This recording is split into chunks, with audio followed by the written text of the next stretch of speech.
The story begins with someone shouting that they hate this. At that moment, a blue aura seems to return to the body. The boy opens his eyes and suddenly rises from the bed. Obviously out of breath, you can already imagine what happened. He's wondering if he hadn't died and why his body feels warm again. Besides that, his hand had no calluses as if it were 10 years ago. That's when he looks around and realizes he's in the university dormitory. Immediately, he grabs the pillow, takes his phone and sees a girl dancing. He unlocks the bed and notices there are no scars on his face. You already know what happened. Yep, the bastard reincarnated. Right before the apocalypse starts. He remembers what happened when he became the 10th war god of Dragon City. 2 other war gods from the neutral field invited him to party. However, in the middle of the conversation, suddenly a high-level zombie broke in. In the moment he was fighting the creature, he was struck from behind, and the 2 Dan war gods helped the creature kill him. Then a girl approaches and asks Lindsay if he liked the gift he received from her family. On the ground, he asks why she is there. That's when he found out that demons had made a deal with the Li family. The girl named Yo Jing was the prettiest in school, and he was always happy to have her by his side. What he didn't know was that she was only with him under orders from the young master of the Li family. They used him as much as they could, and when he started getting too strong, they finished him off. This was after he helped the Li family become one of the 3 biggest in Dragon City. But now he's back in the present. With the combat power he had, he could easily have gotten rid of the Li family. However, he never imagined he'd be betrayed like that. But now he's back at the moment when she was still just his girlfriend. Then he receives a message on his phone. Yo Jing says she's going to give some lessons to children, so she won't be able to celebrate his birthday with him. However, poor Lindsay already knows that at this time the only lesson she was giving was through the touch of the Li family. On that date, he received a video gift that was unforgettable. Man, it seems our boy was a major cuckold. He says it's fine, but that first he wants to meet her in the shed behind the school because he misses her. She says she'll go because it's his birthday, but it has to be quick. He knows that the guy she's involved with, called Lai Hao, seems to want revenge against him because of things his father did long ago. On that day in the past, he had planned a lot of things to celebrate with Yo Jing. However, what he got was a video that humiliated him. But now the rascal is reborn and won't let that tragedy happen again. Outside, everyone was wondering why the sky was red. Obviously, no one suspected the apocalypse was coming. But Lindsay knows that at 7 in the evening is when it would all begin. And the people there don't know that very few of them would survive. He then heads to the school's shed. He angrily opens the door. At the back of the room is Yo Jing, sitting on a chair. She says he has to be quick because she has to teach the kids. But he already pulled the blade from up his sleeve and says not to hurry as he's going to deliver a little gift now. Slowly, he starts getting closer, and she tells him to spit it out because otherwise she's leaving as she has better things to do. But suddenly, he grabs her by the throat. Now desperate, she calls him a crazy psychopath and tells him to let her go. But he says that on the 16th of March, she spent 53,000 at a modern hotel in Modu. Right after, on the 29th, she spent another 109,000 yuan. Confused, Yo Jing keeps asking what he's talking about. He continues talking about dates and amounts she's been spending. That's when she starts realizing that these hotel names all seem familiar. He then says that on the 13th of April, she spent 409,000 at the Magic Bar. That's when she realizes these were all records of the dates she met with Lai Hao. At that moment, she asks him to wait a moment that she's going to explain everything. He responds that he's very eager for that explanation. He grabs her phone and unlocks it. There's a message from Lai Hao saying she's excited to meet him and telling her that the fool believed she was going to teach the children. Obviously, that's all Lindsay needed to see. He then suddenly releases her, puts her on the ground, and plays a video. Before the video starts, he says Lindsay is the foolish boyfriend and congratulates him. A second later, the video says exactly the same words, wishing him a happy birthday. In the video, she asks why he believed that a beauty from the school like her would fall in love with a loser orphan like him. Terrified, Yo Jing starts wanting to know how he already knew the whole message before hearing it. Lindsay keeps repeating the message. She says that if it weren't for Lai Hao, she never would have gotten involved with trash like him. The poor thing is going crazy. She didn't send that video to anyone, so how does he already know? She then says in the video that if it weren't for him, she never would have gotten involved with Lai Hao. Then she thanks the loser. That's when she realizes everything had been revealed. Lindsay just keeps staring. If the next question is whether she isn't curious about how he knows all of this, she stands still for a second and pushes his arm, telling him to go to hell. However, Lindsay says that's exactly where she belongs. And man, I thought he was going to forgive her, but the boy doesn't go easy at all. The girl turns into a bowling ball and falls to the ground like a piece of trash. With that, our guy lets out a sigh. He falls to the ground, kneeling, emotional because it took him 10 years to achieve this. He starts laughing, saying he was deceived for 10 years, but he finally did it. She had paid the price for everything she did to him. But obviously, that wasn't enough. Now it was time to kill that damned Lai Hao who's hiding in the Li family. And that's when the famous overpowered system shows up in the apocalypse. He looks at his phone and sees it's 6:05. It was supposed to all start at 7, so why was the system already showing up? The system only says it's there to provide a better gaming experience. Some digital circles begin appearing around him, and then the system tells him to request his first ability. Not just an ability, but actually a super hack, What he receives is the absolute item drop. This makes it so that any creature he kills has a 100% chance of dropping an item. Considering that everyone else only has a 1% chance, this was clearly overpowered. While others would have to kill hundreds of zombies for everyone he killed, he gets stronger. It was so good that he even asked the system if he can trust this. The status window activates and it clearly shows his super hack is turned on. At that moment, he's already excited about how strong it is. The guy who translated this must think I'm a magician to read this stuff upside down, you bastard. But what matters is that our dear Lin Z is pumped to destroy the Lei family. The only problem is that he's just a lonely orphan, while those guys have a giant family. Not only do they have tons of soldiers, but also some secret techniques. Not to mention, he's always wanted to know exactly why the Li family hated him. The plan before was to gradually get stronger without anyone knowing and only then attack that family. But now, with these hacks, he won't have to wait so long. With that, he leaves the shed and our boy doesn't forgive his waifu. No, sir. The kid got his revenge in 2 chapters. Outside, everyone's finding the sunset beautiful, talking about how they need to make a heart and take a nice photo. Our boy laughs, saying they have no idea that soon enough they'll be eating each other and not in a good way. But the rascal is heading to the Love Hotel. He gets there, asks for an hour in a room, 3 bottles of water, and 5 buns. The guy says okay and gives him a price of $40. Our boy says to send the talented and hardworking number 3. Already in the room, he knows there are 5 minutes left for everything to start. He remembers that in his past life, this number 3 became a zombie boss. Luckily, he managed to finish her off, and that's how he began to evolve. Obviously, this is the best option, so he's going to repeat it, especially considering the system's talent. Someone at the door says number 3 wants to enter for the service. She comes in, all dangerous, saying he's handsome, so it's going to be worth it. But she stops for a second and is startled. She approaches our boy and asks why he's wearing so many clothes over his epidermis. She's not a traveler, but she already wants to explore the mountains and asks what he's waiting for. But our Sigma boy tells her to take a shower first. As soon as she leaves, he notices she has that rotten zombie smell. Before the apocalypse began, you could tell who was going to turn just by that smell. The trap approaches the door. Inside, she's telling him to stop stalling, that she knows he wants some water fun. But our boy drags it out, so she turns off the shower. Right at that moment, his phone rings, signaling it's 7 o'clock. In the same second, her body begins to be infected. Her pupils dilate and she starts getting green skin, already making those classic zombie noises. Our boy opens the door and sees her transforming. She reacts immediately and turns toward him, running to disarm him. But with 10 years of experience, he just gives 1 strike to the neck. The poor thing's head hits the floor. The system even shows the window saying she's dead. He lets out a sigh. And here comes the system, right, my boy? With that, he finally receives the welcome to the apocalypse game. Once it's activated, there's no stopping it, and he has to find a way to evolve. Zombies have excellent hearing but terrible vision. 80% of the unlucky ones instantly became zombies. To help him out, the system offers more tips. Killing creatures would help him level up, which would allow him to gain new abilities, attributes, and talents. Besides that, every creature he killed had a small chance of dropping an item of various ranks. Furthermore, all scientific advances and human weapons were going to be useless, so it was best not to even try using them. Not to mention, it would be impossible to communicate with any kind of human-made device. If you got bitten, you turn into a zombie. Moreover, it was best not to go out at night since the zombies were much stronger. The system says it's given enough tips and that they'll probably only talk again in about 7 days. The last tip the system gives is that for now, the zombies are all pretty weak, so it was good for him to take this chance to evolve a lot. Lastly, the system wishes him good luck and tells him to enjoy the game. A window then pops up for him to enter a name. Our dear Lin Z decides to use the name Jia Yi. It must have something to do with revenge from what the guy said. With that, he is congratulated for killing a zombie and receives 1 experience point and 1 gold coin. Man, wasn't that supposed to be the zone boss? Besides that, he was the first player to kill a zombie and earns the First Blood achievement. In his past life, he didn't get any of these global achievements. But in this one, he's already gotten the first. The system announced to everyone that Jia Yi was the first person in the world to kill a zombie and earn that achievement. A blonde girl named Ji Yao is shocked that she hasn't even finished reading the message and people are already killing. And another guy named Gao Ji says it's crazy that someone is faster than him. In this system, you can evolve strength, mind, physique, and agility. He's impressed by the base stats and already knows it must be because of that achievement. Besides that, the prestige stat is used so that in the future, you can get more discounts and buy different items.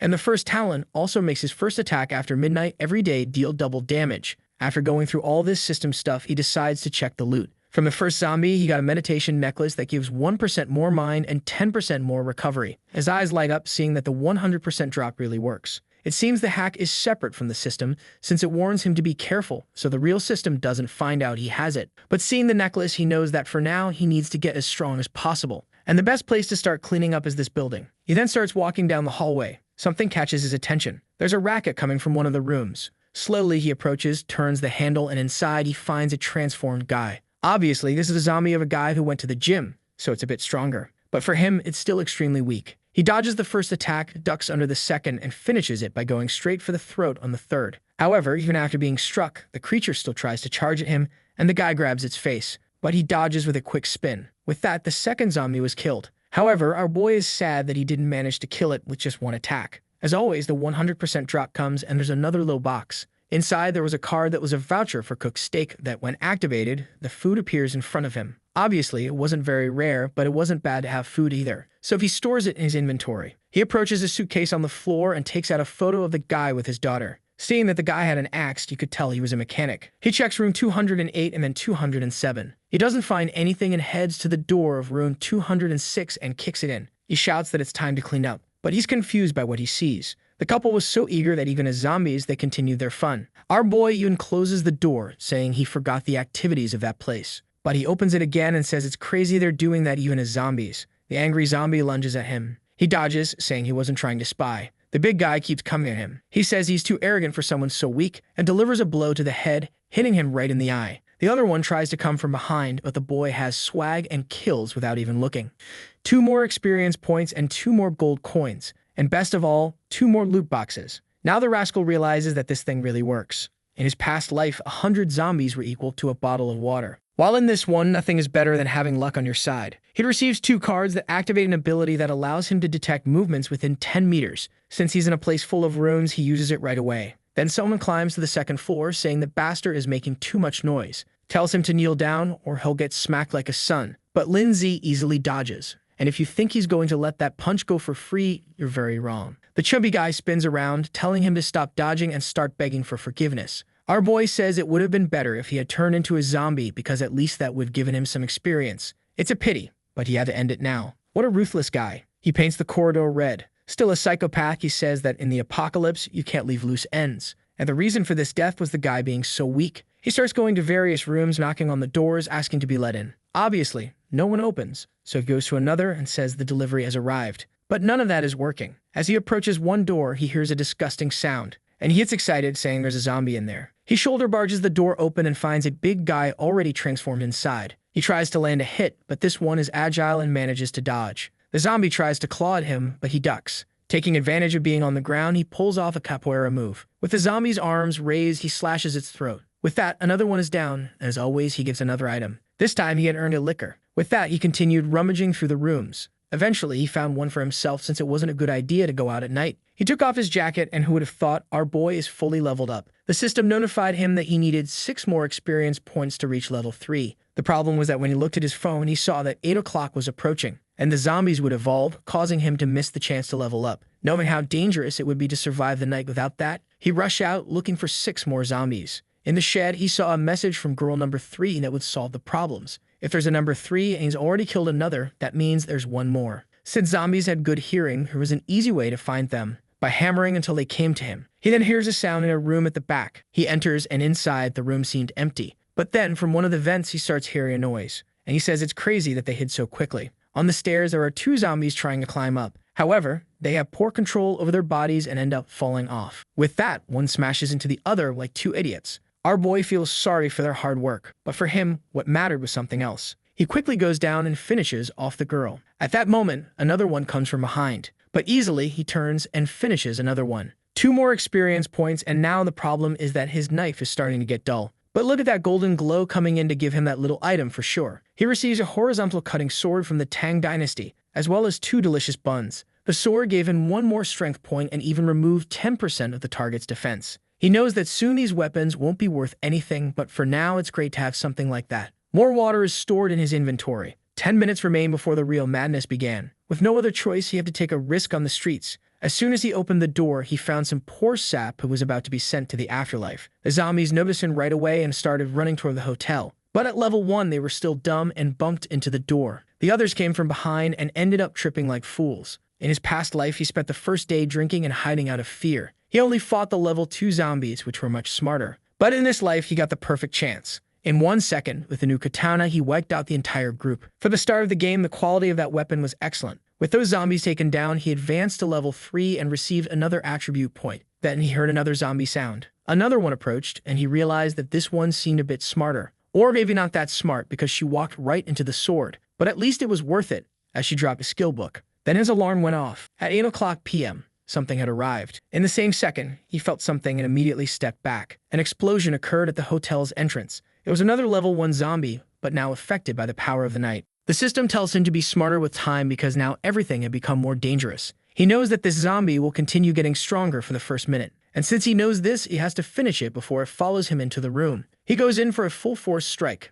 but even with the upgraded sword, it gets stuck. He puts his other hand on it to try to push it through. But man, the zombie exerts force and pushes it out. Our boy has to retreat immediately. And the worst part is now he only has his small axe left. He's not crazy enough to get close, so he throws it like a boomerang. Man, it gets lodged right into the damn thing. While the creature is still distracted, he gets closer to grab the katana. He quickly pulls it out and slashes. The creature is already covered in cuts, but it's still intact. It stares at him and starts running toward him again. A second of silence for the artist who was fired by Chapter 10, because the art style had completely changed. But we're still continuing from the same moment. Our boy steps back and swings again, hitting the neck. Finally, the damn thing falls to the ground. At least these zombies are drawn better than the others. Our boy begins collecting all the items, especially since he can't be seen by anyone else. After 8 p.m., zombies are at least 50% stronger. He starts piling the bodies at the entrance, afraid that more creatures might approach, especially since he made a lot of noise, so there's a good chance others will come. He activates some sort of sentry, which will turn red as soon as a creature appears. With that, he can finally relax and decides to take a bath. It's time to open the 4 boxes he had received. A night ring, a bottle of mineral water, and 2 eyes of approval. He can't get used to this life of luxury, considering how much he starved in his past life. Especially the night ring, which increases agility by 1 and reduces his presence by 30%. It was finally time to take a look at what skill he'd get from that book. The system congratulates him and informs him that in this world, anyone can have unlimited skills. But the reason for that is because it's extremely difficult to obtain one of these books. Usually, between levels 10 and 80, people typically receive 3 skills. And the worst part is that many of these skills don't even suit the people who get them. In the past world, the guy known as the God of Skills had 25 after 10 years of fighting in the apocalypse. In his final moments, he had reached 10 skills and was stronger than 99% of people. But the most important thing about all this is how good the skill you receive is. And then comes what Lin Z got, the boomerang slash skill. Basically, he can throw his weapon, dealing 120% damage. He's excited since the best skills are always the damage-dealing ones, even though for now it has a long cooldown. As his mind attribute increases, that will decrease. The system asks if he wants to learn the skill. Obviously, he accepts immediately, and he decides to test the skill. But as soon as he stands up, his stomach growls. It's better to eat something first. Luckily, his inventory is full of options, so he eats, saying that this food tastes like something from a 5-star restaurant. Look at the boy organizing everything. The table is even clean. Looking at the moon, he knows that in this life he's going to have to do things differently, or he'll fail again. He opens the system and grabs a pen. On a sheet of paper, he writes Warrior and Mage. The difference between the classes is that when you level up, the points go to different stats. For example, a mage every time they level up gains 2 mind attributes. Additionally, there are secret professions like Ghost, which 1 in 100 people usually receive. In the past life, without much knowledge, he managed to get it, so it probably won't be that hard this time. And in this world, you usually activate the profession system when you reach level 10. The Ghost profession specializes in assassination and adds points to strength and agility. He begins writing down all the classes he remembers from the people who became war gods. Looking at the stats, he wonders which would be the best option. He then puts 3 more points into strength and 2 into agility, and starts trying to recall all the times he encountered a paladin knight. He also remembers a diamond item. With that, he spends the night trying to recall all the treasures and experiences that could help him. The scene shifts to a mansion. Someone throws a vase against the wall. A blue-haired guy says he can't calm down with the whole planet being ruined because of Yo Jing. Because of her delay, the material hadn't worked out, and he won't be able to finish off that damn Lin Z. Not to mention to him, his damn apocalypse is nonsense. The butler asks him to calm down as making so much noise could attract zombies. But Lai Ho just asks if it wouldn't be better to send that trash Lin Z to meet his father already. The butler knows the boy is trying to eliminate any future competition for the position of family leader. The problem is that with the start of this apocalypse, he needs to control his personality or he'll suffer. Lai Ha then asks if his father's team of mercenaries isn't coming to find him. Once they arrive in the city of Amodu, they can meet up with those bastards. Later, he's going to find that damn Yo Jing, even if she's dead, and bring her corpse to make that damn Lin Z suffer. The butler says all of that would be possible since the mercenaries were trained to obey him.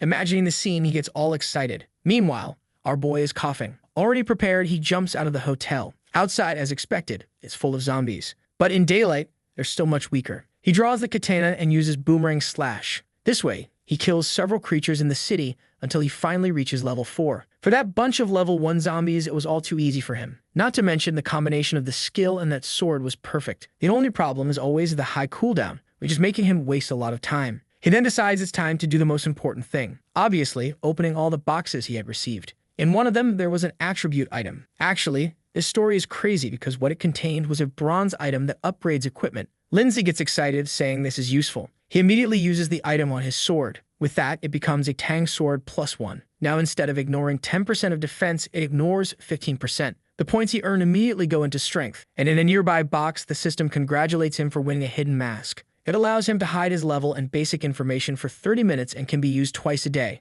Considering that he doesn't want to be discovered, it was a very useful item. He equips it and the system congratulates him. Man, this boy is lazy. He killed the zombies and laid on the ground. He knew he needed to rest to reach level 5 before nightfall and challenge a certain place.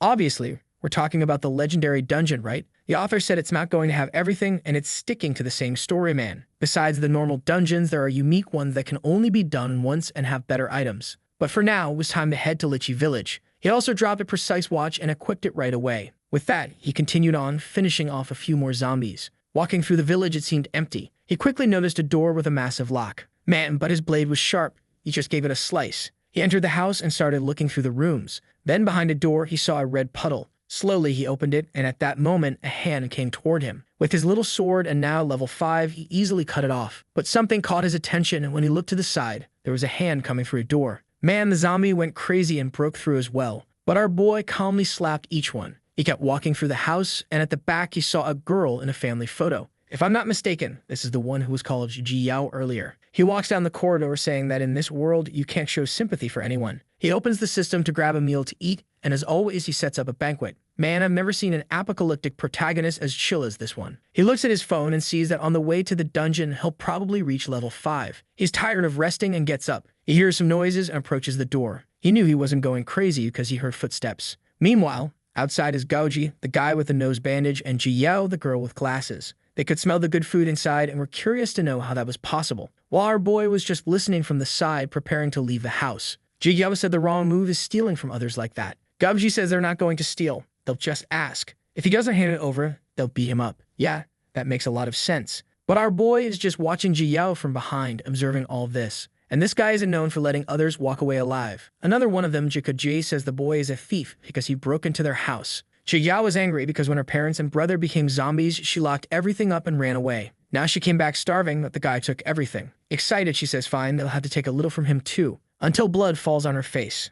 Man, our boy doesn't waste time and whipped the idiot right in the back. What a move, the guy was sent straight to the afterlife. This boy doesn't forgive anyone. Lindsay says he was trying to save energy but couldn't let them attract more zombies to the area. Man, he throws the katana flying and finishes off the girl too. My friend, he even kills another one. Man, even I'm scared of this protagonist. He's not letting anyone live. I introduce everyone's names thinking they'd last more than 2 chapters. Our boy looks at Jika Ji and says that someone who abandoned their sister is a waste of life. He had to finish them off since they were planning to rob him. This guy is seriously unhinged. He walks away saying the government should reward him for his pure actions. And with that, the house was wiped out. The street, as always, was full of zombies. Some were climbing a building. From the window, a woman says she sees a superhero. Another one shows up and tells her to hide so the zombies will stop gathering against them. But you can bet that outside, an expert was passing through everything. The problem was that it wasn't possible to see his name and title as he leveled up. The girl says that's irrelevant. They should shout and ask that guy to save them. My friend, I don't know you, but if I could give you a tip, don't call for this guy. He's more dangerous than anyone. But the husband says that if he's hiding his information, something's off. Suddenly, our boy receives some hearts and a little dance on his phone. And from the top floor, a girl appears, calling out to her big brother,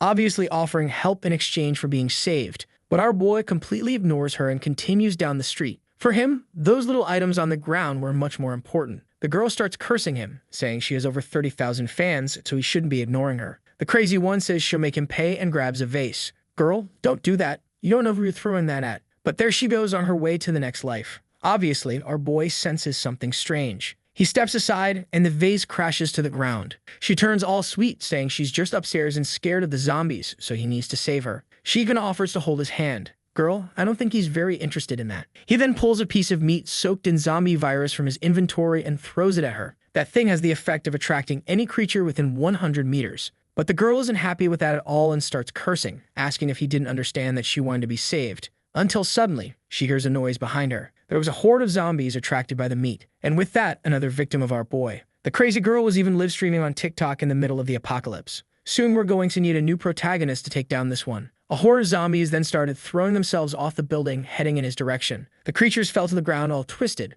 but he kept walking calmly. He then made his way to the Mewtwo Gymnasium. That was the place he had been looking for. And in 2 hours, when night falls, it would be the perfect time to enter. He knew that besides that, there was a wild silver-ranked chest in that place. The system displayed a warning saying that when you see that sign, it means there's some special system happening. Wild chests were a type of treasure that could appear anywhere, and anyone could open them. On the other hand, a boss chest contained much rarer items, but at the same time it was much harder to obtain. As soon as he entered the gym, he received his first mission, to defeat 100 zombies on his own. The problem was that in that place, there were only level 2 zombies, and killing 100 of them wasn't an easy task. The initial plan was to sneak around grabbing each of the chests, but now that he got the mission, he'd have to do it. However, being lazy, he asked the system what would happen if he just ignored this objective. The system said that if he declined the mission, he'd receive 100 gold coins as compensation, but obviously, the reward for completing it would be much better. He then went to a room and broke the lock. Inside, he found the basketball zombie, and it was time to start the 100 kills. As always, a step forward and a stab to the face.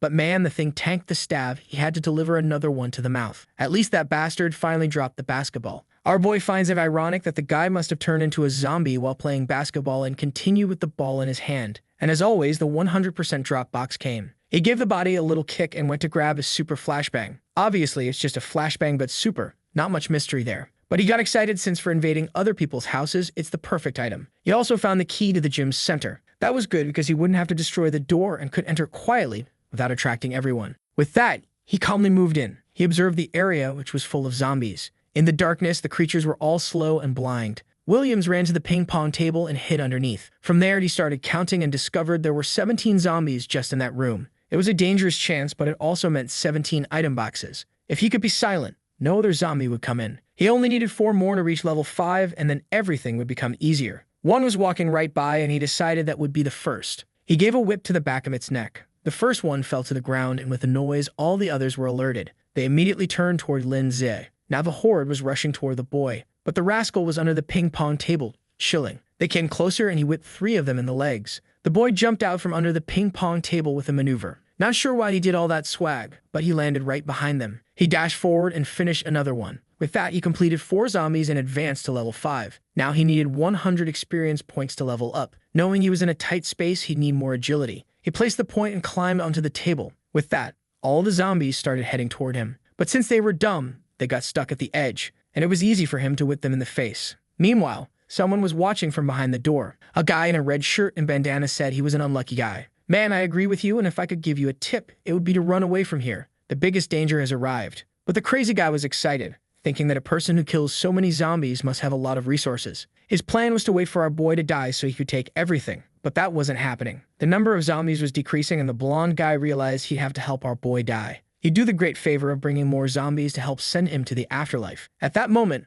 another one entered the room. Lindsay was thinking he made too much noise, and now someone was banging on the door where the blonde guy was hiding. Seeing the door damaged, he knew it wouldn't last much longer. He needed to eliminate the zombies in front of him and quickly retreat. But at that moment, 3 of them jumped at him. The Parkour King pulled off another stylish move and spun away. The problem was that more and more zombies were arriving. Man, he made a shish kebab with 3 of them. He ran to rest under the table and saw that nearby he had picked up a single-use potion that would restore 20% of his energy and an additional 5% per minute for 5 minutes. For him, who was tired, it was perfect. As soon as he got up, he threw the sword, finishing off another one. This time, he saw a strange black box and quickly ran to grab it. Inside, there was a bracelet that allowed him to summon a spike skill once a day. He knew skill equipment was rare and equipped it immediately. At that moment, the door finally collapsed and a horde of zombies began approaching. But for him, who had just gotten that item, it was the perfect moment. A bunch of zombies was coming his way. He jumped onto the table and waited for them to get closer. Then he leaped over them all and activated the bracelet. From the ground, a ton of giant spikes suddenly emerged,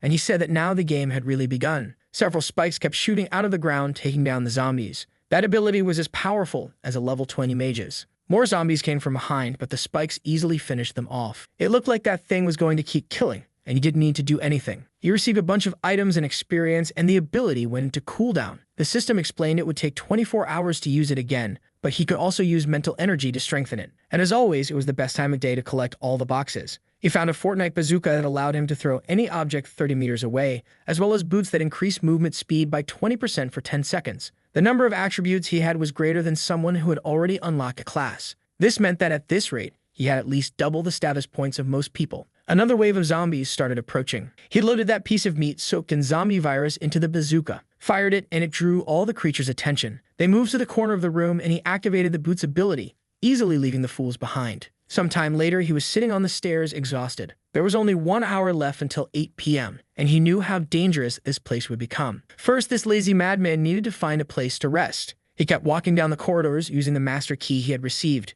But before opening a door, he wondered why it was locked from the inside. He knew this was the gym's infirmary, and considering the time it closed, it shouldn't have been locked. He opened it, hoping he wouldn't find another idiot who wanted to kill him. Slowly, he entered the room. And immediately, there was a sword at his neck with someone asking why he had the key to that place. But our boy just grabbed the arm and squeezed the wrist. With that, the blonde guy dropped the knife, and our boy said he messed with the wrong person. I stepped back, and he twisted the guy's arm. I thought he'd finish him off right then, but instead he stuffed a cloth into his mouth. He opened his inventory, grabbed a curtain, covered the window, and told them to turn on the lights. Out of nowhere, a nurse appeared, saying that turning on the lights would attract a lot of zombies. He didn't give her a choice, and another person in the back of the room ended up turning them on. If I had to bet, only the girl in the tights would survive. The blonde guy recognized our boy as the person who had been killing a bunch of zombies, and he had wanted to steal the loot. And Lindsay told him to stop looking at him arrogantly when he was so weak. "Come closer, my blonde friend. I think you're headed for your next life." Our boy said he doesn't like people who hold grudges and slashed the guy's neck. The people in the infirmary were all terrified, and somehow the girl had lost her tights out of nowhere. Our boy then pulled a knife from the guy's sleeve, said that this guy had been preparing to kill him, and told them not to worry. He's a good person. Of course, everyone agreed, saying, yes, he's definitely a great person. But in truth, they were all scared to death. Lindsay said he's a reasonable person and that if they didn't try anything against him, he wouldn't kill anyone. Then someone stepped forward. Could it be that our boy finally gained some company, or will there be another strike and another victim? The girl put her tights back on, came forward, and said everyone saw that the boy deserved it. She asked the others, and they agreed, saying, yes, of course, he deserved it. Lindsay smiled, saying it was good to know everyone agreed with him. He realized he was much more tired than he had been in the morning. As a good lazy person, he told everyone to clean the room because he wanted to rest. Obviously, no one was going to go against the boy. He wrapped the blonde guy up and buried him in the ground. Our boy was just watching the queen of the tights, saying he had seen her somewhere before. She was still at level 0, and her name was Zhang Yexu. When he saw the name, he seemed to recognize it. In the past life, when he was down and out, she had already received a legendary profession known as the God Doctor. All messed up, he had told her he'd do anything if she could heal his wounds. But she warned him that the wound on his face involved the soul and couldn't be treated. Every time he was messed up, he found her and asked for treatment. Her weakness was that even though her profession was really good, it made her nothing more than a tool for others. She remembers that in the future, she ended up becoming a very different person than she is now. Maybe it was fate that brought them together again. Suddenly, they heard a sound coming from the air outside the door. Everyone armed themselves, watching to see what would appear, while Lindsay was calmly looking at his watch. Then he pulled out 3 cards and placed a feast on the table. Man, he started eating. Obviously, everyone in that room had been starving for a day and was drooling. Yexu swallowed hard, asked where he got that food, and if they could have a little. Our boy smiled, saying it looked like she had fallen into his trap. He said that to get a little of that, she'd have to help him. Everyone was still excited, but the queen of the tights said to just tell her what he wanted. While she was already afraid, he asked for exactly what you're thinking. He showed her a paper and said he wanted all the medicines listed there. Slightly excited, she asks if he really just wants that. He says yes, unless she's looking to offer something more. She says obviously not, and she's going to collect everything now. The 2 guys were mechanics, and he quickly gives them a list of things he wants them to produce by 6 a.m. tomorrow. He hands over the items they'll need and tells them that what they'll receive in food will depend on what they produce. Obviously, he needed to be cautious, so he activates the watchful eye. The guy's inventory was packed with items. He still had 22 days worth of experience to reach level 6. He had 24 hours left to complete the mission, so he decided to rest a little. With that, night fell. The next day, he calmly woke up. The others obviously hadn't slept at all, spending the entire night producing what he had asked for. Our boy praised everyone, saying they had done a great job. The doctor patted the nurse on the shoulder, who looked almost dead from exhaustion. He handed a card to each of them, saying that now they wouldn't need to fight. Yexu was thrilled. She thought that when they finished, he was going to kill everyone, so she already had an escape plan. Apparently, he wasn't as cruel as she had imagined. Sorry to tell you, girl, but he's actually worse than you think. She then asked how to use the card, and he realized that no one really knew what to do in this world yet. He decided to help her a bit more as a favor for everything she did in the past life. He showed her the system and how there's an option to use the card to make everything appear. She saw that and got all excited. With that, Everyone activated their cards and began to feast. Seeing how lost she still was, he decided to give some tips, just in case she might be useful in the future. He told everyone to flee from the place after noon. That's because by then he would have killed all the zombies. He reminded them not to forget the time. Yexu told him to be careful since there were a lot of zombies outside. However, he said she should worry a little more about herself. When he stepped outside, indeed, it was full of zombies, and there was a horde nearby. But after a whole night of rest, he was ready. He struck the first zombie, and it dropped a fishing rod. He didn't let the body hit the ground, trying to attract as few zombies as possible. And with that, he started cleaning up the corridor. It didn't take long before he was heading toward the door. He opened the list and wondered how the zombies were pulling this off while being dead. The poor zombie was just chilling in the bathroom. But as soon as our boy approached, it turned and started running. However, with its pants down, it fell to the ground like an idiot. Lindsay finished off another one. He had to be careful because in the gym, people had more trained bodies, so it was common for them to also be stronger. He then saw the women's restroom. He approached cautiously, worried there might be someone alive in there. Then he snapped back to reality, thinking it's the apocalypse and it didn't matter if he liked the women's restroom or not anymore. He slowly started entering. He didn't find anyone at first and began checking each stall, until in one he heard the sound of two creatures. When he opened it, he saw that the romance had continued even after death. It was a shame, but he had to end that connection. They sensed the attack but easily missed.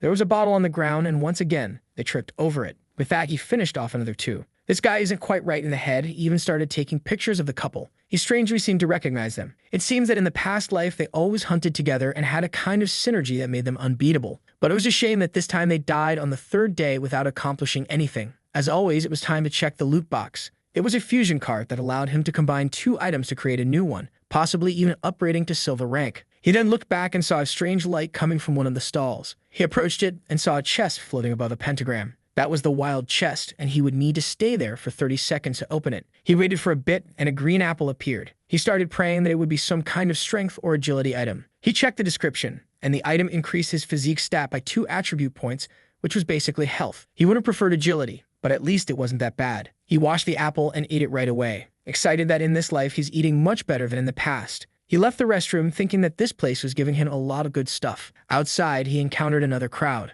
Man, this time he really saw the whole crowd. He moved to a corner to avoid attracting all the zombies at once. As soon as 2 of them approached, he whipped them in the neck. 2 more came and they went down too. Man, this kid is making it rain with these creatures. He's spending all the resources he gets on strength. Inside a box, he found a lion bracelet. It gave a 10% chance to intimidate a person for 1 second, causing their movements to freeze. The system then showed all the equipment slots and explained what could go into each one. He immediately equipped the lion bracelet. Slowly, he resumed walking through the gym, casually sipping a juice. That's when he opened a room full of zombies or maybe dead doctors. I'm not sure. He comes to the conclusion that based on the injuries and the way the disaster was caused, it could only have been a zombie boss. A type of creature much stronger than others of the same level, and one that usually feeds on humans. In the absence of humans, it even feeds on other zombies. The stronger the creature, the easier it is for it to become a zombie. That's why out of 1 trillion mosquitoes, only 1 turns into a zombie. And usually, mutated animals also hunt zombies. Then he notices something. Based on the numerous cuts on the body, it seemed like a zombie cat had done this.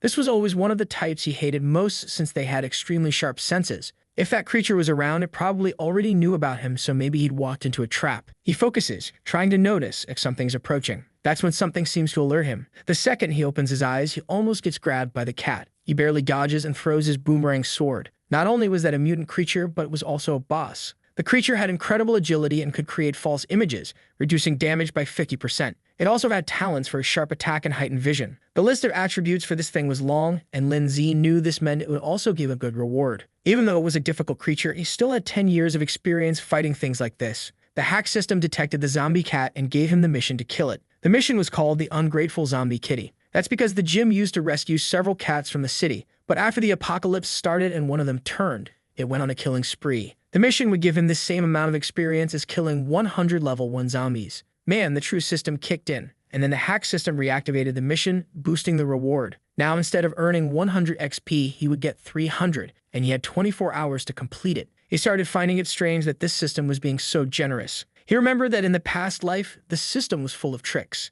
It always promised things would be easy, but when he got there, it was an invincible creature. At first, a 1% item drop chance didn't seem so unfair. But when the people started forming groups, everyone realized the rewards weren't enough. However, he, on the other hand, was getting extremely good missions compared to normal. Obviously, he accepted it. He had 24 hours to kill this ungrateful cat, which was calmly licking its paw. He knew this animal was a counterattack specialist, so he couldn't just charge in. So he sat down, pulled out his phone, and started reading a manhwa. When he laughed, the cat lost its temper, stood up, and jumped at him. At the same moment, Lindsay also stood up and jumped back, dodging the attack. He transformed his phone into a katana, and the cat retreated. But then it came at him again. Once again, he dodged and found an opening to strike its back. But the cat smiled, saying that although he was clever, he never imagined it already knew his moves. It dodged again, but our boy found a chance to cut its claws. Immediately, the cat said it wouldn't forgive him for hurting it like that. But our boy just said that without claws, it couldn't win. Suddenly, the cat activated an eye ability. Our boy knew that would pull him into an illusion. He found himself in another world with a giant cat full of limbs on its face.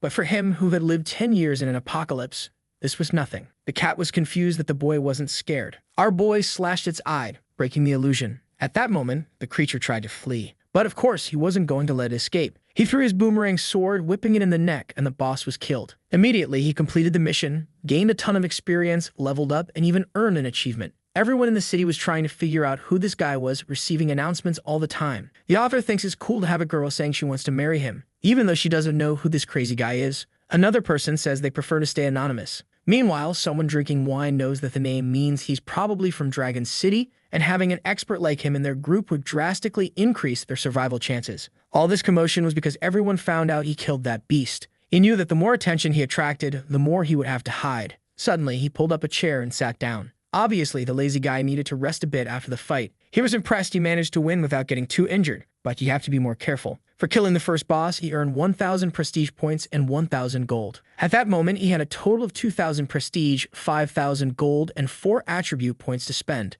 The Bronze Lament title gave him +2 in all attributes, and reduced the resistance of all other creatures by 5%. However, to equip that, he'd have to give up the first kill title. Since it gave more attributes, he ended up switching and wondered how strong he would be when he changed professions. Half an hour passed. The boy was so lazy that he rested before going to claim the chest. Inside it, he found a zombie kitty horn. When blown, it allowed him to summon a zombie cat to help him for 30 minutes every 48 hours. The good part was that the cat would have 60% of his protagonist's strength, and everything it killed would count for him. The only downside was that the kitty wouldn't have the 100% drop rate. But for him, who was walking around alone, having a companion to distract the creatures would be perfect. Of course, he knew that the claws, eyes, skin, and everything else from that cat could be used to make good items. So he tossed the carcass into his inventory. A while later, he headed to the warehouse because he remembered that's where the silver chest was. However, when he opened it, he was horrified. It was full of skulls and some eyes scattered on the floor. It seemed like the zombie cat was the one who had done all that. Only in the apocalypse could there be a creature that collected everyone's eyes. He knew that this little thing liked to hoard, so he started looking around to see if he could find more treasure. He spotted a dumbbell stuck on a treadmill and wondered if that was the cat's toy. Besides that amazing innovation, there wasn't much else in the room. The only thing left to check was what was under that white sheet. And to no one's surprise, there was the silver chest that should have been in that room anyway. He gained 20 prestige points for finding it, but it would take 60 seconds to open. I don't know why they put a timer on it when they always managed to open it on time. Inside, he found a white cloak and a skill book. The book granted him the double slash ability, which caused an explosion dealing 70% of his attributes. The tricky part was that you needed to land both hits, but he was confident in that. Immediately, he learned the skill, and out of the 5 skills he could equip, he now had 2. He also received the white winged cloak, which allowed him to glide once every 20 minutes. Look at his inventory, already getting fully equipped. However, the design of this thing is awful. It looks like a half-plucked chicken. He said the plan was just to kill Lai Hao and leave the rest of the family alone. But why do that when he could send everyone to hell? Yeah, my friend, this boy isn't exactly a good guy. Now the only thing left in that place was to complete the mission of killing 100 creatures. He entered a room and closed the door. He knocked on the wood and all the zombies turned toward him. He activated the chicken cloak effect, saying he was eager to test it out. He jumped in front of the zombies and the boy took off. He swooped down like Michael Phelps in a dive, landing a hit on their heads. He gained momentum, gliding to the other side while looking stylish. Man, this gliding is more like flying. He's just hanging there in the air. Then he said it was time to test out the new ability. He pointed at the zombie and unleashed a slash in its direction. 2 zombies were instantly taken down. And man, that ability really caused an explosion. Even he was surprised by the mess he made. His endless glide finally ended, and he had to land to avoid being thrown far. He was impressed that the zombie resisted much more than he expected. This ability had the same speed as the boomerang, but it was way more destructive. Now that he finished his experiments, it was time to start taking things seriously. We saw a bunch of notifications of him receiving gold. He kept clearing the entire gym, farming the whole place. In no time, there were piles of zombie corpses. But he started to realize his luck was running out, as the poor guy was only receiving resources. He was so lazy that he decided to pick up the boxes after everything was done. Even to receive the system's rewards, he sat down in a chair. He was going to receive a hack and new equipment. He asked for the equipment first to save the best for last. The system started announcing that a bronze-ranked item was being created. What he got was a blood absorption ring, which turned 5% of the damage he dealt into life restored to him. He quickly realized that now, against low-level creatures, he'd be practically immortal. Man, pretty soon, this boy's going to be an e-boy with all the rings he's equipping. Funny thing, though, is you can't see any rings on his fingers. He's just wearing that ridiculous chicken cloak. He then told the system it was time to get the hack, and he wanted to see something good. Of course, it would be the famous hook, but we'll only find out in the next chapter. He was shocked to see the perfect hack for him. It was basically an auto-collect hack that picked up everything the creatures dropped. He already knew that from now on, all he had to do was kill, and everything would come to him. For a lazy psychopath, this was perfect. He was worried that people would see him killing creatures and notice that he always collected a bunch of boxes. That's when he asked the system what the deal was with his hack being at level 1. The system explained that if he got the same talent in the future, the level would increase. However, he was more excited to get something different next time. He looked at the pile of dead zombies and decided to do a test. As he walked among the bodies, all the cards automatically went to him, and the hack was so good, they even organized his inventory for him. Now it was perfect for anyone with ADHD. All nice and tidy side by side. That's when he realized he'd been in this place for too long. He needed to head to the Lee family's village and start his revenge. The scene shifted to the Lie mansion. Lie Ho was lounging on the couch, happy as can be, while everyone else was suffering in the apocalypse. But suddenly, he glanced at the clock. He got up and slapped the first person he saw, demanding to know where those 2 idiots had gone and why they hadn't arrived yet. The butler explained that the 2 guards being sent to him had encountered a horde of creatures at the university and would be delayed. Lie Ho was furious with those damn zombies for ruining all of his plans, even more considering that he killed one of those zombies and didn't get any experience. What he did was ask the bodyguards to leave some zombies almost dead, just so he could deliver the final blow, but he wasn't sure why he received so little XP. That's when they heard a sound nearby. Someone had arrived at the door. Props to the forgetful artist who suddenly changed the kid's hair from blue to blonde after 30 chapters. He asked Rong, standing in front of him, if she had found the damn girl and that orphan. Rong replied that they found the girl, but the boy had already disappeared. The blonde told him to bring her in because he wanted to scold her for hiding. But Rong threw the suitcase on the ground and said she was already dead, and that she was inside. The blonde's face changed instantly, looking horrified. Rong explained that they found her body in the warehouse behind the school, and next to it was a man's bloody clothing. He also noted that she seemed to have been tortured in all the most painful places before she died.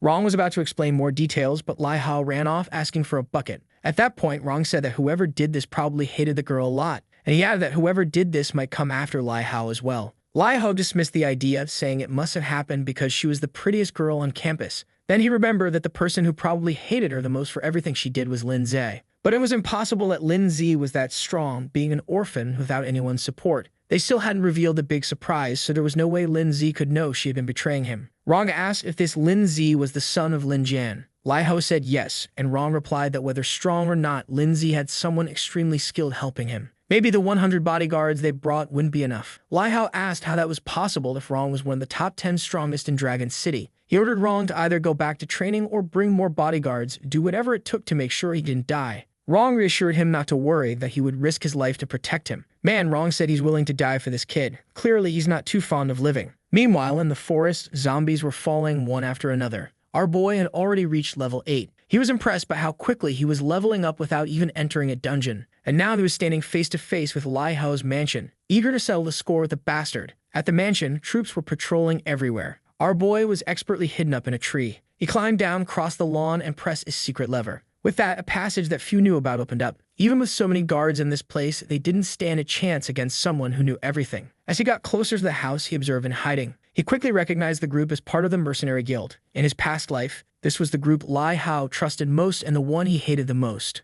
It's a shame that he had been watching this family for a long time. So far, the troops seemed well organized and he hadn't found any weaknesses. But then something caught his attention. He recognized that man as the infamous Rong Zhang. In his past life, this guy became a war god and was always the leader of the mercenaries. Eventually, Lie Hao ordered this guy to hunt him down. Many times, he found himself surrounded. Rong was definitely one of the worst enemies he faced. However, he had escaped Rong so many times that the guy even earned the title of the Disgraced. It was probably fate that they met again like this. At that moment, Rong sensed something. He turned around and our boy barely managed to hide. It was dangerous, but it would be perfect if someone so crucial to this family died early on. He put on the mask that hid his presence, and at that very moment, the guards passed right by him. I knew that thing helped hide his presence, but damn, the guy was standing right there, and nobody saw him. Our boy was anxious not to miss this opportunity, But Ron remained alert, wondering why he had this feeling that someone was watching him. He told the others to increase security around the place, thinking he needed to kill whoever was nearby.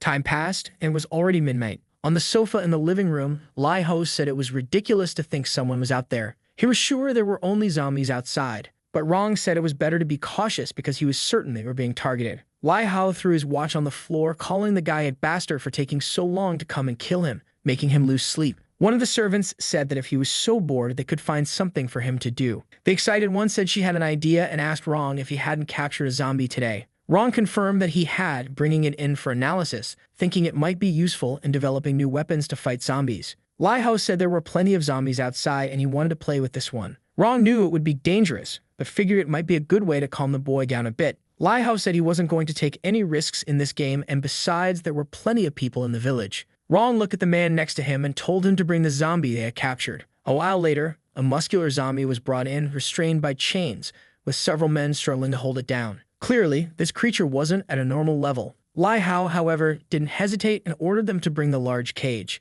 Inside were 6 girls, all staring at each other, trying to figure out what was about to happen. As soon as he rang the bell, all of them flinched in fear. The girls were going wild, banging on the bars of the cage. It was clear that Lai Hao also had some mental issues. It seemed like this was an apocalypse for people with an IQ of 16. With that, he handed the key to one of the men, telling him to open the cage because he wanted to play a little game. The men entered and brought the zombie in. Lai Hao told them to place it at the entrance, remove the chains, and throw it inside the cell. Suddenly, a man knelt down behind him, begging him not to do it because it was too cruel. Another man in a suit apologized for the kneeling man, explaining that he was new to the place. Lai Hao approached the man and asked if he was trying to give him orders. The man on the ground kept repeating, begging for the girls' lives. The other beside him quickly added that he would never dare to give orders to the young master. Lai Hao smiled, saying it was nice to see someone brave enough to challenge his authority. Since the man had the courage to stand up to him, it was time to test if he was as strong as he seemed. He then ordered a few men to suppress him. One of them stepped forward to punch the guy in the face, but the man easily blocked the first hit. Lai Hao watched with interest, finding this situation amusing. Still on his knees, the man twisted the attacker's arm, causing him to wince in pain. The old man was impressed that this kneeling guy was stronger than the bully,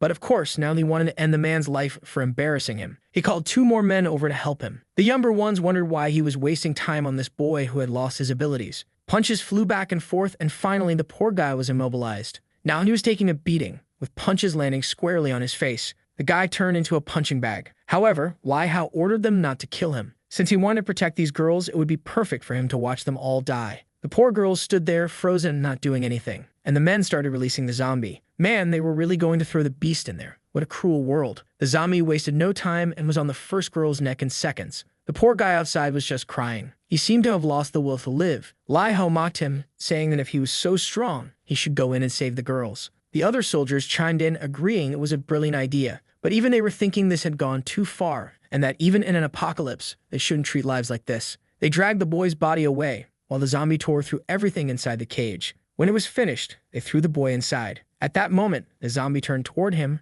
rushing in his direction. The boy stopped and apologized to his mother, saying that today he wouldn't be able to protect her or himself. But then, out of nowhere, he got motivated, saying he wasn't going to die because she was waiting for him at home. The boy stood up and landed a punch on the zombie's jaw. He grabbed it in a bear hug and dragged the zombie across the cage. He slammed its back against the bars, but it wasn't going to be that easy. The zombie countered with a crushing hold. Meanwhile, Lai Ho was watching, commenting that this was the best entertainment he'd seen. Even though the boy was beaten, he got up and delivered another blow to the zombie's face. After a lot of fighting, he dropped to his knees. The zombie was beside him, but his body had no strength left. He apologized, saying he should have listened to her. Meanwhile, Rong observed, commenting that it was a shame the boy had died. 1 second, the guards pitied him. The next, they complained he had died too quickly. But if he died quickly, he was about to come back. At that moment, he woke up as a zombie. Outside, Lindsay saw that his chance had finally come. As soon as he spotted someone who looked like him, he finished him off. He put on the clothes and headed for the door. People asked why Joe was there. He simply said he saw someone sleeping and came to remind him to get back to work. 2 men approached from behind.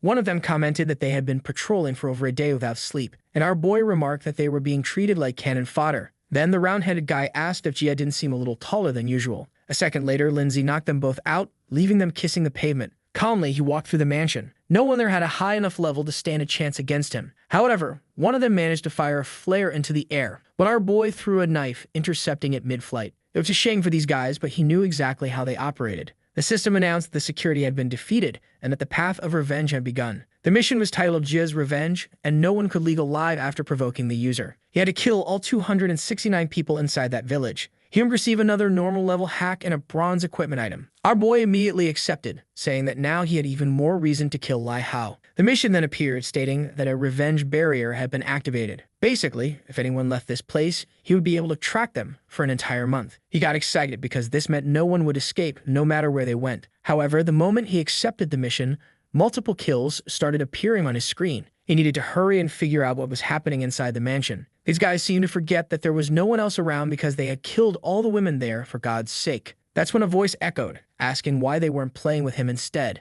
The voice continued, leaving everyone standing up confused. The guy with red hair already knew that whoever was speaking had a much stronger aura than his own. Lai Hao immediately panicked, realizing that whoever this was had come to kill him. Oh boy, now Lai Hao's hair had turned back to blue and Rong's had suddenly turned red. Looks like we'll need to start a fundraiser to get the poor artist some Alzheimer's medication. Red-haired Rong stood in the middle of the room with his friends and called for the person to show themselves. He was confused, wanting to know who this person was that had been killing everyone so easily. The voice said that he was human, but was going to become the reaper of all the souls in that room. The men were terrified, but Rong told them to calm down. They split up, each watching a different position. That's when the legendary flashbang dropped in the middle of the room. It exploded and no one could see anything. Meanwhile, our boy calmly walked in, hands in his pockets like it was a runway. As soon as he entered, he activated his spike attack. Half the army started getting impaled. The boomerang slash took out 2 more. Rong had no idea who was standing in front of them. When he looked to the side, there was another grenade. An explosion followed and our boy walked on unfazed. With the smoke cleared, Rong still hadn't figured out what was happening. But all of his allies were already gone. One of the men said it must be some kind of witch because he saw a spinning sword killing everyone. Rong asked how many people were still in the area, and the man said at least 66 brothers with a few others injured. Meanwhile, Lai Hao was furious, telling Rong to hurry up and get revenge by killing the person who ruined his plans. Rong ordered them to start hunting this guy because he was sure there was no way he could kill nearly 100 people on his own. He then turned to the servant and told him to take the master to the hideout. The servant knew, however, that this person was probably watching everything. Our boy was slowly killing everyone, enjoying watching their despair. As he expected, the men were trying to form a group to escape. He opened the system and checked, discovering that Rong was already level 5. He heard a bunch of people shouting for the coward to show himself and thought it was stupid for them to keep repeating that. He decided to summon the kitty to give them a little more entertainment. At that moment, the cat appeared beside him. He pulled out a knife and threw it toward the room, cutting a candle holder, which crashed to the floor and scattered glass everywhere. But before the men could understand what was happening, the cat was already on the first one's neck. Our boy used the distraction to enter the room and start eliminating more of them. Another area was clear and he withdrew once again. Rong spotted him, but quickly realized he couldn't see his name or level. He shouted, asking who he was and what he wanted to do. Our boy observed Rong, feeling disappointed. This guy didn't even resemble the war god he once was. He then told them he was there to teach them the meaning of despair. In a second, he passed through 3 men and was face to face with Rong. The poor guy couldn't react and trembled all over. He dropped to his knees, realizing he didn't stand a chance. The kid went after him, and our boy said he was going after Lai Hao. Because with the revenge barrier, there was no way that guy could hide. He kicked Rong, asking how he expected to be called the leader of the mercenaries while acting like this. But Rong replied that the whole organization had been wiped out, so it wasn't like he was the leader of anything anymore. Lindsay smiled, seeing that Rong had realized he had lost everything he had worked so hard for over the past years. Rong then asked him to at least tell him who he was so he wouldn't die with that regret. Our boy said he didn't expect something so good to happen, and slowly approached him. Then he whipped his neck, taking him down. Rong hit the floor and our boy stepped on his head, saying he remembered the day Rong did the same to him and called him an ant. He stomped on him several times, saying that Rong had taught him never to talk too much in front of an enemy and to always finish them off. It was much better watching him die full of regrets. Now that Rong was dead, the Li family had been drastically weakened. But it seemed our boy had gotten drunk on revenge, stumbling into things left and right. With that, he left the mansion, leaving a pile of people ready for the next life. Elsewhere, a desperate Lai Hao said it was impossible that this guy would follow him there. The butler told him not to worry, assuring him that Rong would handle the situation. But then suddenly, the door dented in the shape of a body. At that moment, Lai Hao knows that the person he suspects are protagonists sent to kill him has arrived. The butler tells him to calm down, that he sent the rest of the people to the secret base, so no one will imagine they are there. Lai Hao is furious, wondering how that Dan Orphan found such a strong assassin. The butler asks if it could be a secret card that his father, Lin Jian, had left behind. However, Lai Hao insists that it's impossible. After they killed his father, they left nothing for that boy. If it weren't for the boss's insistence, they wouldn't even have left a descendant. Our boy drags the man away from the metal door and announces for everyone to hear that he now understands everything. Inside, Lai Hao asks why he's hearing Lindsay's voice, and our boy says that, apparently, he's been a target since birth. There were still many things he didn't know. From inside, Lai Hao yells that he should have killed that brat when he had the chance. However, our boy wants to know who Lin Jian was and why they wanted to wipe out the entire Lin family. Lai Hao laughs, saying it seems that the orphan really knows nothing about his father. Then Lai Hao confesses that his father was about to get promoted when Lin Jian, our boy's father, reported him. This ruined all the Li family's plans and business, which is why they made sure the entire Lin family was killed. At that point, Lai Hao says it's time for our boy to answer and asks where he found this professional assassin. But our boy replies that it's useless for him to know, as the entire Li family will disappear. Lai Hao laughs, telling him to keep dreaming, until our boy kicks the doorknob. With that, the door opens, revealing the little kitten next to him. Man, the poor butler comes rushing to punch him. Even lazily, our boy dodges. The kitten leaps in his direction, and what do you know, bam. The butler punches the little guy. The 30 minutes of the kitten were up, and he begins to disintegrate. At that moment, our boy moves to his face, removes his mask, and says Lindsay has arrived. The old man is startled, asking if he was the assassin behind all of this. And at that moment, Lai Hao realizes he messed up. The butler says it's impossible that a kid like him could have killed someone as trained as wrong. Our boy warns the butler that the Li family's martial arts have become irrelevant in the apocalypse. Lai Hao keeps protesting, saying it's impossible for him to have gotten this strong alone. Our boy tells him that now he's going to find out if he's strong enough to take them both down. Then he lunges at the butler. He brings both arms together and blocks the punch. Man, he's still holding up, what a guy. Our boy is impressed, saying that not even Wrong could have withstood a punch like that. That's when the old man decides to show his true form. He destroys all his clothes, becoming ridiculously muscular.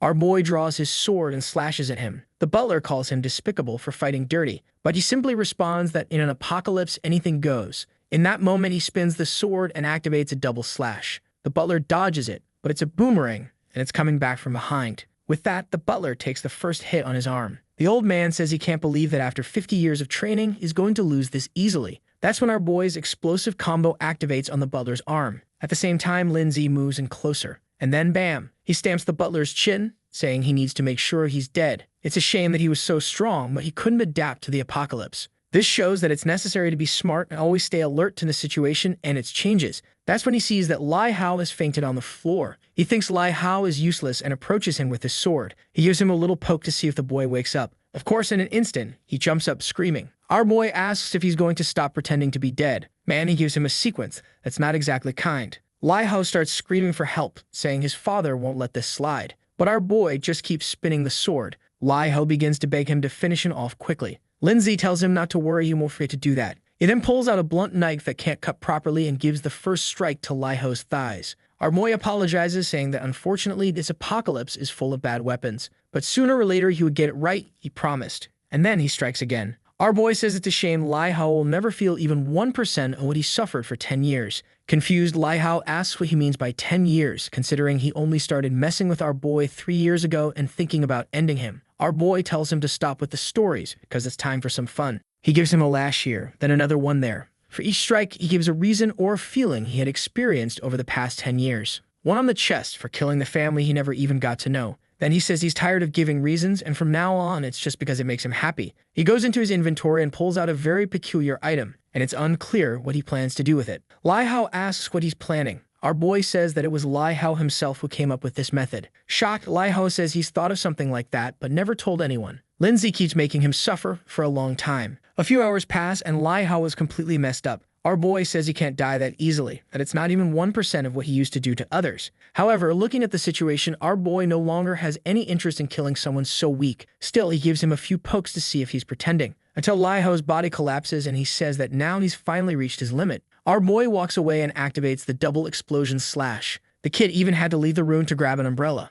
Outside, the full moon is high in the sky, and our boy says the Li family's life wasn't so bad after all. At that moment, the system alerts him that he's activated the Vengeful Heart talent. Saying it was easy, he says, was the hardest thing so far, you bastard. The system explains that skills are learned through books, but talents can only be activated when a person goes through certain experiences. The Vengeful Heart talent makes him stronger, and the more he hates the person he's facing, the stronger he becomes. Our boy is impressed, noting that it increases his strength by 20%, and it's only a level 1 talent, so maybe it can grow even more. For eliminating the entire Li family, he'll receive a new hack and a bronze-level piece of equipment. He opens the chest, curious to see what he gets, and in the cutest way, he receives a magical girl's wand. The problem is that it's an item exclusive to the magic class, so you already know that soon some girl will show up for our boy to help. He says it's useless to him, so for now, he just stores it in his inventory and will try to sell it later. Looking at his list, this auto-loot hack proves to be very useful. The truth is that in the apocalypse, when you kill someone, their inventory disappears and you can only steal what's equipped. That's why in the future, it was better to enslave people rather than kill them,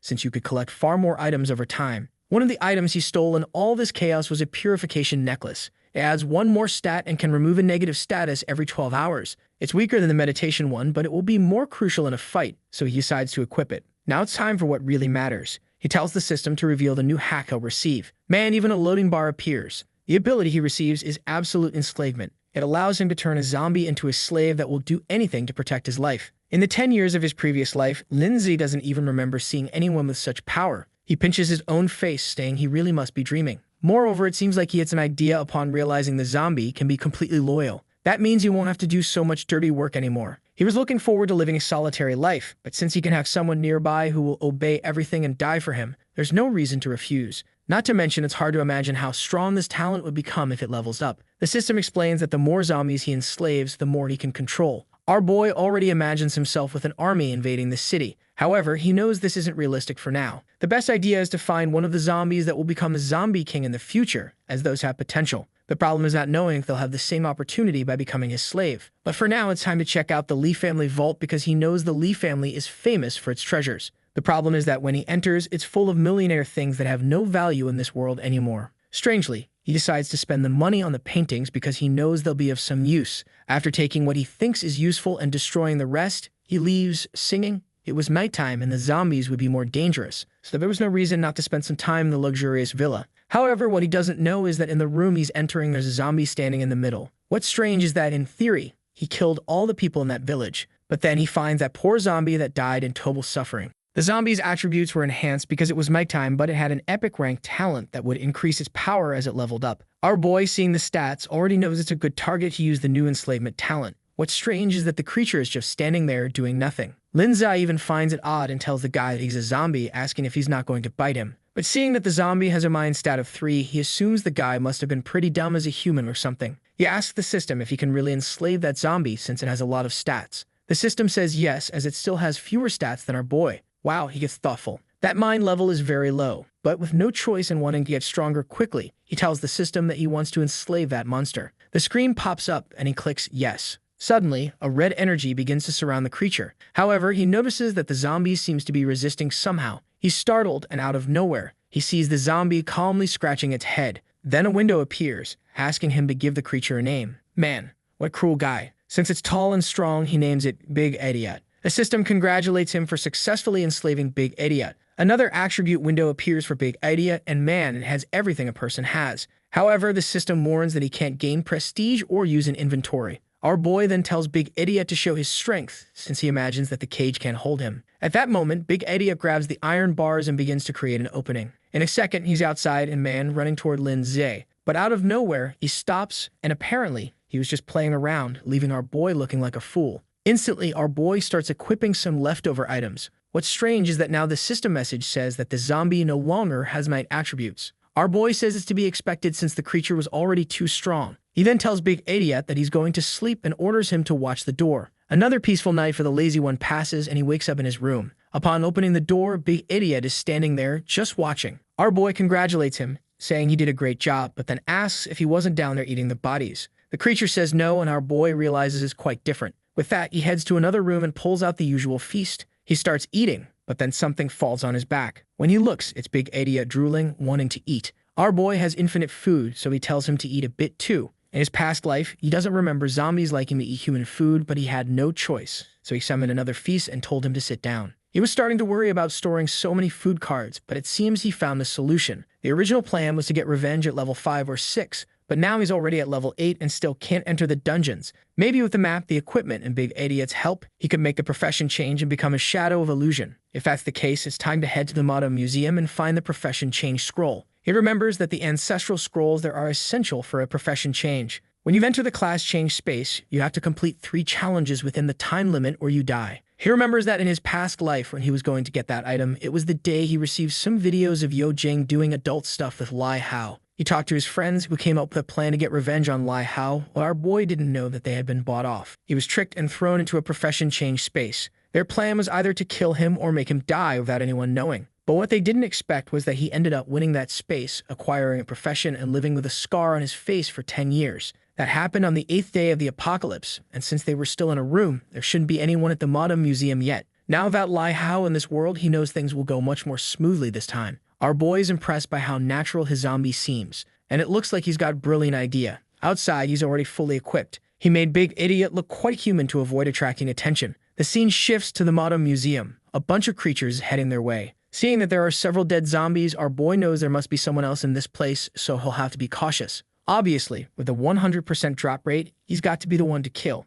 Man, the place is blessed. He kills 3 creatures and already picks up a scroll. That scroll would allow him to summon a fireball, which he could use to cause a bit of damage. He doesn't think that's bad at all. When he looks back, there are some zombies interacting with Big Idiot. He hides, changing his plan. Since Big Idiot doesn't become a target for anyone, he could just let him wander around, opening chests until he finds that strange person. This way, he can avoid any problems and wouldn't have to expose himself. The only issue with this place for now is that there's an absurd number of zombies, and maybe even the 2 of them wouldn't be enough to handle everything. Meanwhile, in another part of the city, some guys are standing on a balcony saying that they need to go to the museum to get the scrolls. The problem is they don't have enough people to cover the entire place. Our boy is just observing, and he even reads their lips, knowing that if he could join this plan, it would save him a lot of trouble. The scene changes to a shopping mall. A man is giving a speech to everyone, saying that it has been decided. His name is Go Dong, and he says they're waiting to have 200 armed people before starting the mission. However, some step forward, saying they can't wait that long since they already have enough strength. Everyone is starting to get hungry, and they need to hunt zombies to get new items. Suddenly, one of the rebels gets slapped in the face. A red-haired woman tells him to shut up and stop trying to start a revolt. But the guy who got slapped tells Mingjing to stop acting arrogantly just because she has a bronze-level item. Strangely, he tells her that it's better to follow his plans and submit to him. She just asks if he really thinks he's worthy of her. The guy calls her stupid and says that sooner or later, he'll take her down and do whatever he wants with her. She tells him to find a mirror and take a good look at himself first to see if that's even possible. His friends just laugh at him, and he says they better not blame him in the future. While they're arguing, Gao Dong comes down and tells them to stop fighting and listen to him. That's when someone knocks on the door. It's our boy and Big Idiot. It seems like he recognizes someone when the door opens. It's the guy named Go Dong, and he remembers seeing him when he was activating the scrolls back then. At that moment, the girl asks who he is and why he's there. Our boy just calmly approaches. Go Dong asks for his name and why he came to the Reaper's Club, especially since looking at our boy, he can't see any information about him. And the strangest thing is that the other guy next to him is called Big Idiot, a level 4. Lindsay simply says that he saw a lot of people there and wanted to know if he could join them. Go Dong smiles, saying of course, and introduces himself as the club's president. Our boy shakes his hand and lies, saying his name is Lin Lu. He introduces Big Idiot, saying unfortunately he's mute and always works as a bodyguard. With that, our boy thinks to himself that Go Dong seems pretty dumb and easy to fool. He turns to Big Idiot and tells him that they're now part of the group. He didn't expect it to be so easy to infiltrate. In a room, Go Dong says that since they're new, he wants to know what they like to do. Lindsay says he enjoys killing zombies and getting stronger, which is why he wanted to join a larger group. Excited, Go Dong says that if that's the case, he has several skill books he can give him. Our boy feels a bit confused by how generous this guy is being. He says it's not necessary, but Go Dong insists, saying they're friends now. He places a book on the table, and our boy is impressed that it's actually something good. It's a Berserker skill book. It's a skill that makes you go berserk, but it increases your stats by 50% for 2 minutes. He knows that losing control like that for 2 minutes is no different from being a zombie in this world. Besides, a person is usually stronger when they can think clearly. Go Dong responds that he knows the side effects of this skill are pretty bad, but in a desperate situation, it could save your life. However, he's thinking to himself that he would never use something so risky, but it's different when you're giving it to others. Our boy closes the book and says he can feel Gao Dong's sincerity in giving him this item and genuinely thanks him. He asks if there's anything else because he and Big Idiot are eager to get back to killing creatures. However, Gao Dong seems to have recognized something in our boy's smile and asks him to wait a moment. Our boy asks what's up, and Gao Dong says he has one more gift. He has a card with a KFC meal on it and asks why they can't eat together. Even though Go Dong had already given him a skill, which wasn't the best, he didn't want our boy to hate him. Lindsay says it's fine. He and Big Idiot still need to kill a lot of zombies to level up. The guy thinks our boy hated him, but in reality, he really liked the book and was even hesitant to take more. However, the guy grabs his hand and places the card in it, telling him he can take it for when he gets hungry. Not being able to reveal that he already has plenty of food, he simply thanks him. With that, he leaves and Gao Dong says that if he ever needs anything, he should just come talk to them. As our boy walks away, he thinks that Gao Dong isn't such a bad person since he liked that awful skill book.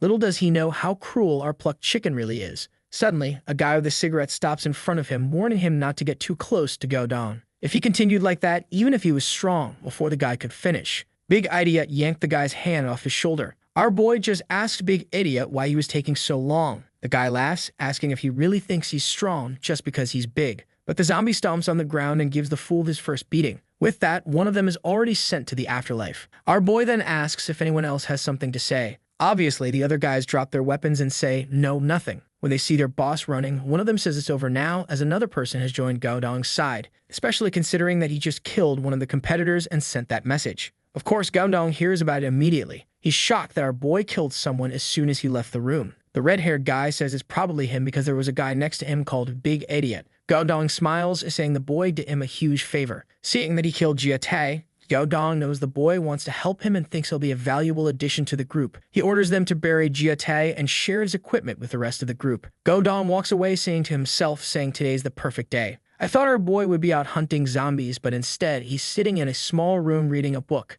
Our boy asks the system if there's a chance Big Idiot could end up attacking him with that berserker mode. The system says no because Big Idiot's loyalty goes beyond consciousness. Our boy realizes this will be a great addition. He can control the actions of this guy, so even if he goes berserk, he can still direct him in some way. He hands the book to Big Idiot and tells him to learn it properly. Big Idiot responds by burping in his face. Our boy is standing by, watching, and finally sees that Big Idiot has learned it. This new ally has brought far more benefits than he expected. He stands up, saying it's time for them to go because there's a lot to collect at the Mado Museum. The scene shifts to him approaching and entering a room. At the back, there's a door labeled Game Store. He approaches, touches the doorknob, and the system welcomes him, wishing him a good experience. As he enters the room, a bunch of windows appear in front of him. There are windows for weapons, accessories, masks, and more. He has 6,000 coins and knows that normally 2,000 is enough to buy a good bronze rank piece of equipment. What he needs right now are pants, gloves, and a chest piece. However, as he's calmly making his purchases, a hand suddenly reaches out from one of the windows and moves toward him. He dodges just in time and realizes that he barely avoided it. He doesn't remember anything like this happening, so it seems there's a zombie trapped in the system.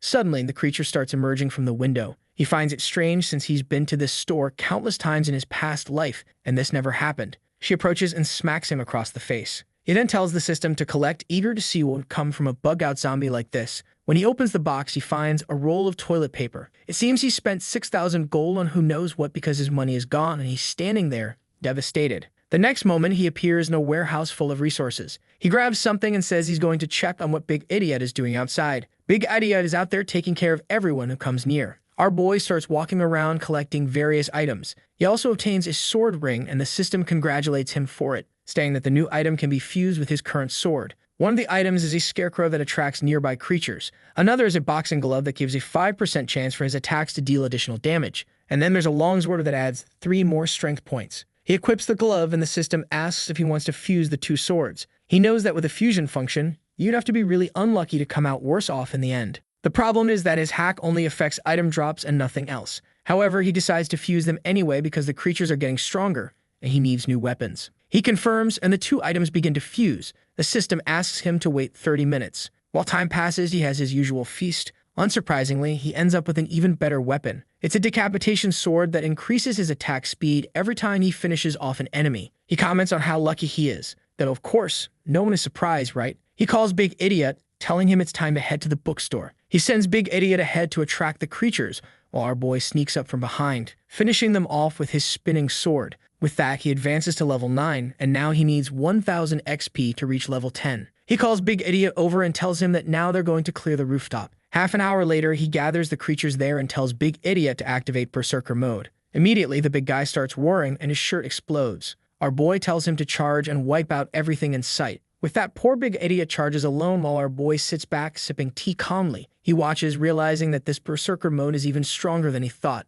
Combining the creature's natural abilities with the Berserker mode essentially doubled his attributes. It's a perfect combination for a creature that relies solely on raw stats. After that, Big Idiot enters his cooldown period. The Berserker ability fades and he collapses to the ground exhausted. He enters a recovery state where he can eat 30% faster. Our boy pours a potion into his mouth and walks around while the auto-loot collects everything in the area. One of the items is a silver chest piece that creates a barrier around him when he's attacked, and another is a potion that helps recover energy for a few minutes. He then uses a scroll to strengthen the blood ring. The item levels up, giving him more strength, physical power, and the ability to absorb more energy. He continues in this rhythm, killing creatures, collecting items, and evolving. He checks his attributes and realizes that he's ready to move to another region. He approaches a door, opens it, and sees a completely destroyed room. He knew something like this could only be the work of a boss. He has no idea what the monster is because, in his previous life, it had already been killed. However, as he turns to the side, he comes face to face with the city's shopping mall. He opens the door and the system congratulates him, awarding him 10 prestige points. He's informed that he can't stay there for more than 30 minutes a day. With that, he receives a warm welcome for being the first person to enter and is told he'll get a 50% discount. He tells Big Idiot to keep an eye on things outside as usual, while he takes a look around. The store welcomes him and he decides to browse the products. The store gives several warnings about not fighting in that place, and he's lucky that Big Idiot is guarding the outside. He checks out the items, but the problem is that nothing there is good. He's collected way too much stuff and has over 100 of each item in stock. He decides to close the system since there's nothing useful for him. However, the store warns him that as he seems unsatisfied, the more expensive items will be shown. The system welcomes him as an honorable member of the city. The shop displays an honor crest, an order uniform, and a guardian's mark. He has 6,000 gold and decides to take advantage of the 50% discount for being the first person. The best option is the uniform, so he buys it on the spot. Since he's basically out of money, he tells the system that he's done. The uniform has an illusion ability that hides all of his other equipment as well as self-cleaning, temperature regulation, and other bodily functions. Additionally, anyone who attacks the wearer will have 10% of their attributes reduced for 5 minutes. Lastly, the uniform allows him to create reasonable missions that others can complete, except for him, of course. He equips everything, equips the uniform, and activates the illusion. The armor is now hidden under the uniform. The system then tells him to leave because he's been there for more than 30 minutes. Our boy grabs Big Idiot and leaves the room. Once outside, he tells Big Idiot to accept the mission of destroying everyone. Obviously, the system tells him that the mission doesn't make sense. He then tells Big Idiot to kill the legendary rank boss, but the system denies the mission as well. He turns and asks if it's possible to kill the boss of the bookstore. The mission is passed, and he accepts it immediately. It seems that Big Idiot is considered a player, so our boy can exploit this mission function. Meanwhile, in another part of the city, a couple is hiding in a room. The girl asks if they won't be found there, and the guy says no. However, right next to them, a red eye is watching them. The poor girl screams. The guy hugs her, telling her not to make any more noise. But man, there's a scary red demon, and I think they're done for. The guy gets licked in the face as he hugs her. With that, he runs, telling Xiaomei they need to survive. He literally sees the light at the end of the tunnel. However, she gets licked on the leg and is pulled away, and man, there wasn't even time to save her before she's reduced to nothing. I thought he was going to be a coward and run, leaving her behind, but he goes back for the fight. Obviously, time passes. Our boy and Big Idiot enter the room. The couple is still being devoured by the red demon. Our boy, seeing that, says that for weak people, dying in the apocalypse is a kind of freedom, and that they would only suffer otherwise.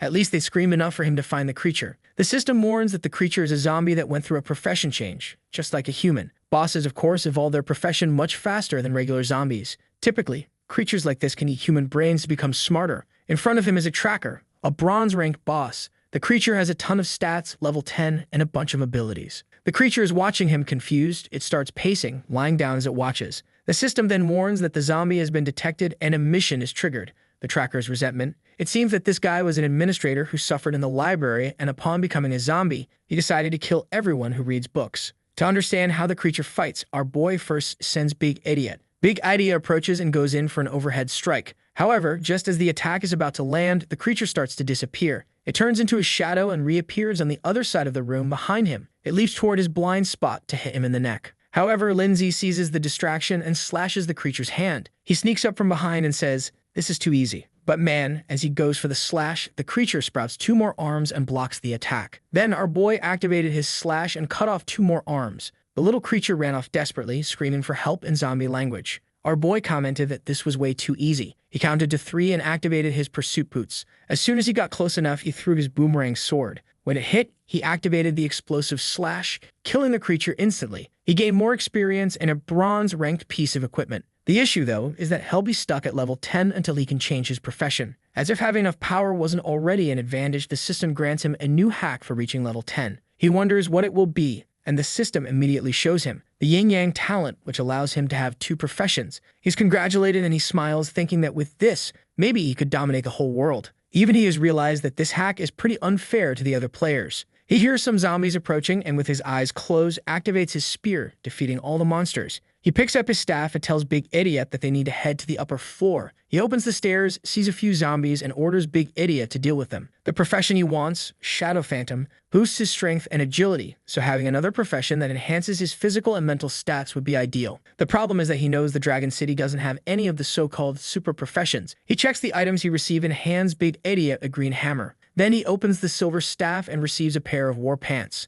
These reduce negative effects by 20%, and he equips them immediately. He tells his zombie to collect the bodies of the creatures killed by his spear, as he has other things to take care of. He realizes that since the beginner period hasn't ended yet, the profession change isn't available. So he decides it's time to check in with the people in the auditorium. Outside, a bunch of zombies are gathered at the door. It seems the artist ran out of meds and started changing the hair color of the guys, probably Gao Dong. Our boy asks if they can invade the museum. Gao Dong responds that if our boy goes with the 200 members, that's not impossible. He gets all excited knowing that if this plan works, no one will want to compete with him for the position of president. Gao Dong then gives a big speech, rallying all the players and announcing that today they would face a great battle. They would mobilize the whole group to wipe out all the zombies inside the museum. Everyone was eager to get new equipment and level up. Lindsay notices that these people have no idea how much things will change when the beginner period ends. Suddenly, the crowd starts bickering, with everyone wanting someone else's equipment. Once again, they observe the massive horde of zombies gathered in front of the museum. Gao Dong asks if our boy is really sure this strategy will work. Our boy says yes. If everyone moves fast enough, no one will get hurt or die. He puts a hand on Gao Dong's shoulder and tells him to seize this opportunity because chances like this are rare.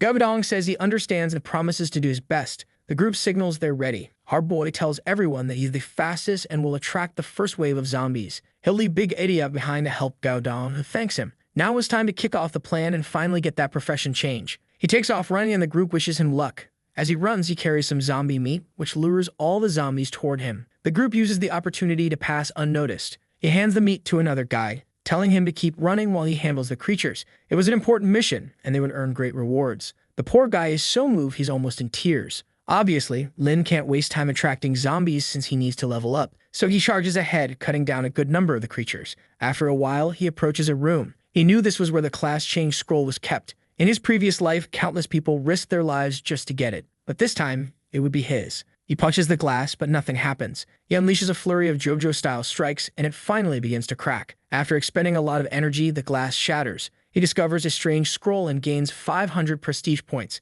The system then asks if he wants to accept the scroll's summoning. He accepts, places his hand on it, and is instantly transported. He finds himself in another place surrounded by flames. He approaches a wall and passes through a portal, activating the approval for the class change. He would have to complete 3 challenges, and in this place, all his abilities were deactivated. Time flowed differently here, and dying meant being obliterated. But of course, he has a hack and activates the test of the ancient ancestors. Now, not only will he receive a new class, but he'll also get a new hack and a little treasure chest as usual. Apparently, he was also offered a different class from thousands of years ago. He knows the Phantom Assassin profession has only been around for a few thousand years, so this other one seems much more interesting. He asks the system what's going on, but doesn't respond and disappears. He has no choice, so he accepts the mission. With that, the first test begins. The system tells him to place his hand on the orb. As soon as he touched the orb, the flow of energy inside changed and a red aura began to emerge. Suddenly, he felt a strange energy take over his body. The next moment, when he opened his eyes, he found himself in the middle of nowhere. He crouched down and touched the liquid, which seemed to be a sea of blood. He started walking through it until a tornado appeared above him. In his past life, it took him a long time to pass this test,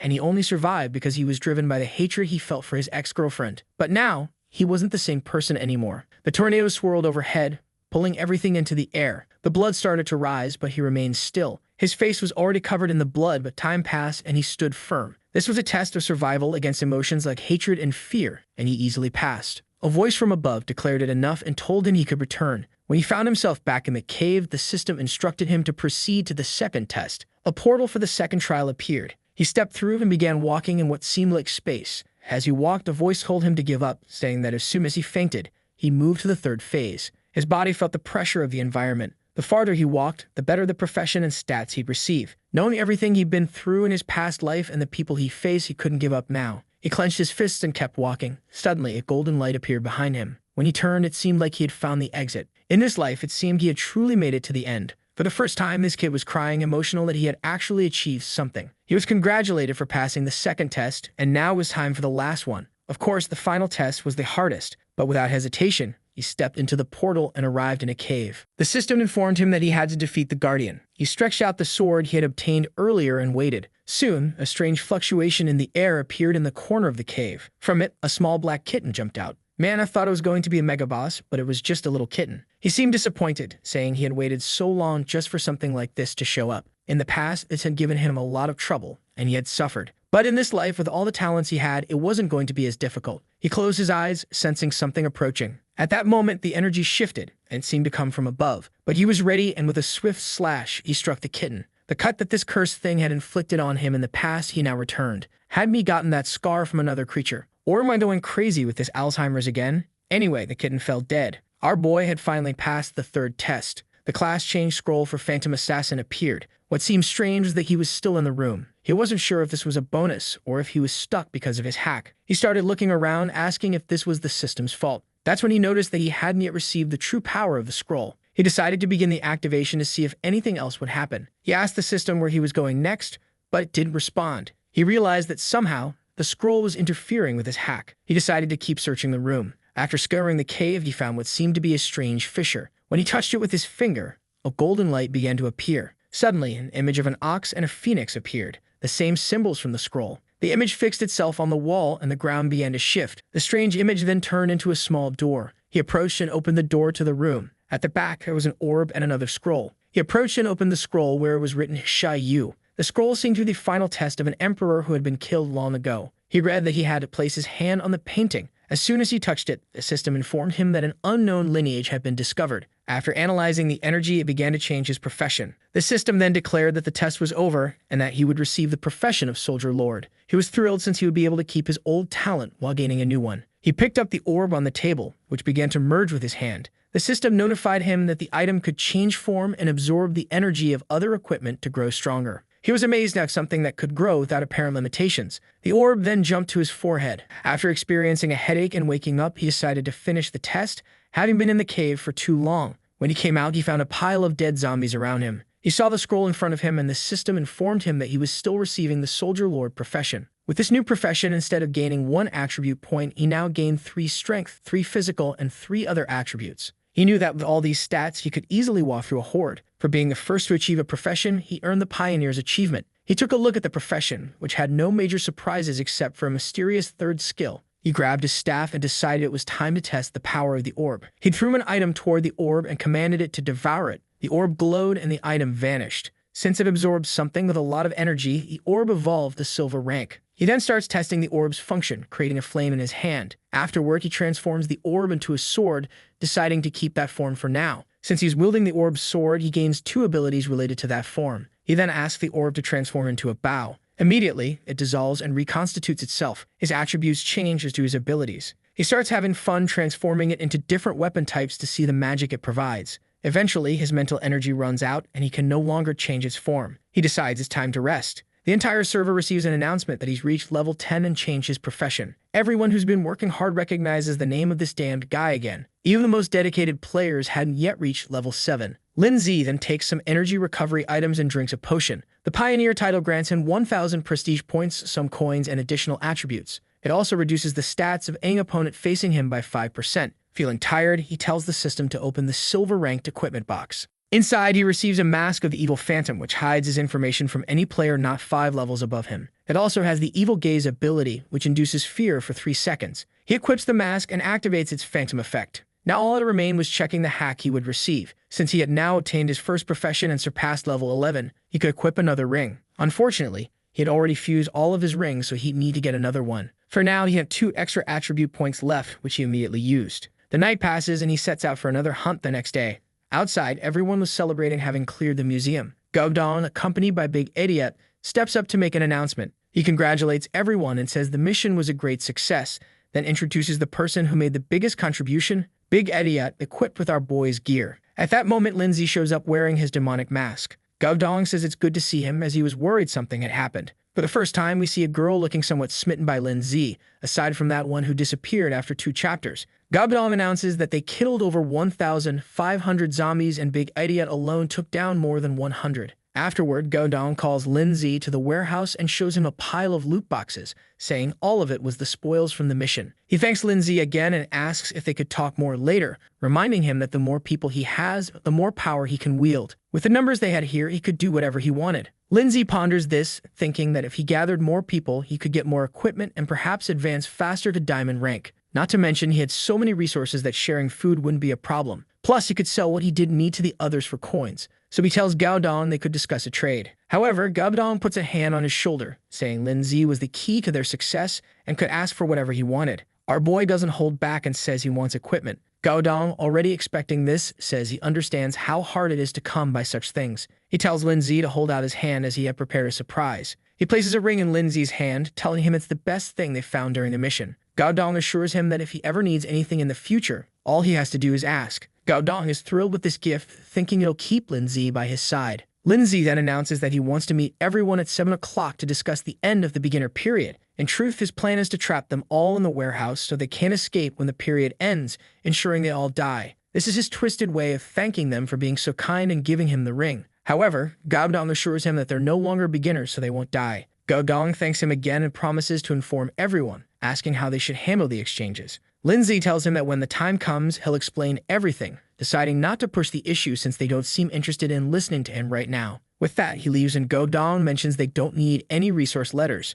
But Lin Zi knew something was bound to happen. Later, Lin Zi is in his room, playing with the orb and creating various items. After feeding it all the equipment he had, the orb finally advances to gold rank. He was surprised as he thought he wouldn't receive anything of this rank until around level 30. Additionally, the gold-ranked item has double the attributes and causes bleeding damage. He heads to the window where a horde of zombies is gathered and says they've arrived just in time. He throws his dagger, which dissolves in the air, slicing through everything. He calls Big Idiot, telling him it's time to get to work. That night, they continued eliminating countless zombies, eventually piling up bodies. Out of nowhere, Lin Zi advanced to level 15. He was making the most of the end of the beginner period, but the time had run out. He calls Big Idiot and says it's time to head back. What's strange is that despite killing a massive number of zombies, the horde didn't seem to be thinning. He runs to a hotel and shuts the doors. Finally, 7 o'clock arrives. The sky turns red, signaling the end of the beginner period. With that, the true apocalypse game began. Before, it was a fair system without interference, but now it was the real deal. The zombies gained more attributes, all their senses improved, and they evolved even faster.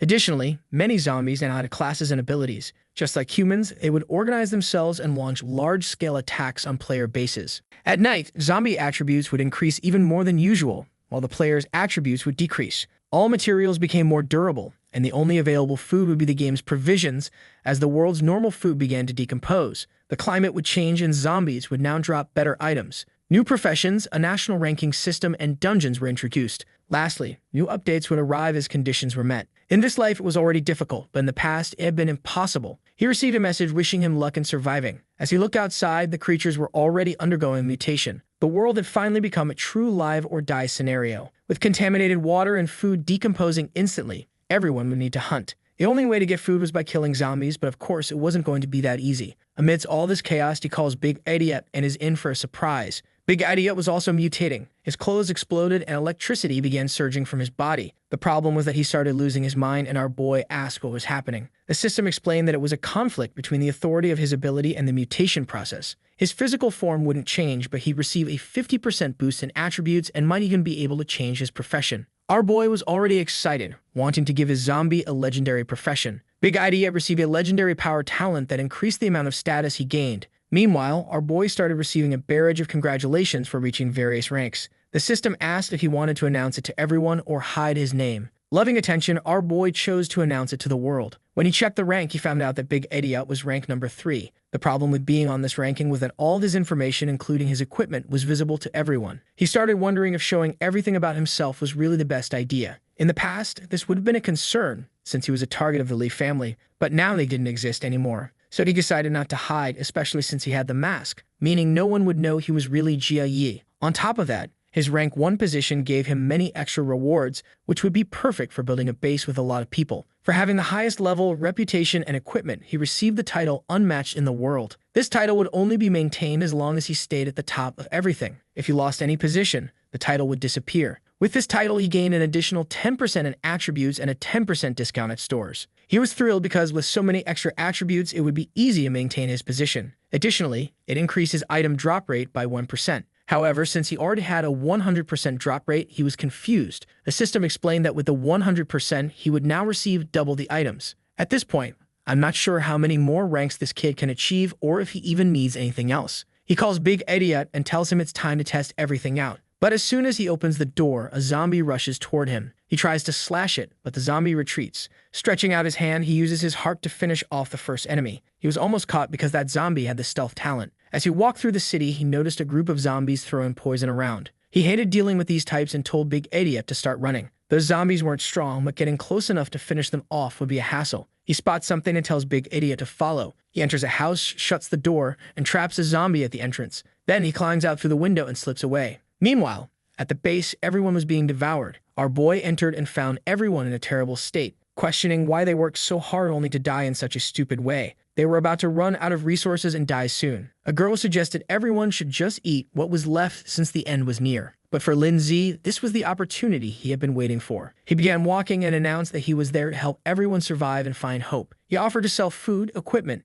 and anything else they needed for a cheap price. Instantly, everyone who couldn't kill zombies rushed forward, desperate for supplies. Our boy began negotiating, quickly earning over 10,000 coins. Everyone who bought from him left happy, knowing it was their only chance to survive. He then said he was going to sleep and warned everyone not to make any noise or Big Idiot would kill them. Godong, with his newly dyed hair, had been quietly observing from the shadows. Finally, Lin Zi appeared and asked how they were doing. Godong said that from now on, Lin Zi could coordinate the entire place and everyone would follow his orders. Lin Zi leaned in and whispered something in Godong's ear. Godong nodded, saying he understood and would comply. With that, he took off running. Our boy hoped it would work out, but even if the guy didn't succeed, he had nothing to lose. He went into his room, eager for the next day. Now, with the new mutated zombies, he'd be able to obtain far better equipment and items. Plus, he planned to have everyone from the base help him farm. In the next scene, he and Big Idiot were already outside. In no time, a horde of zombies jumped at them, but just a second later, all of them were lying on the ground defeated.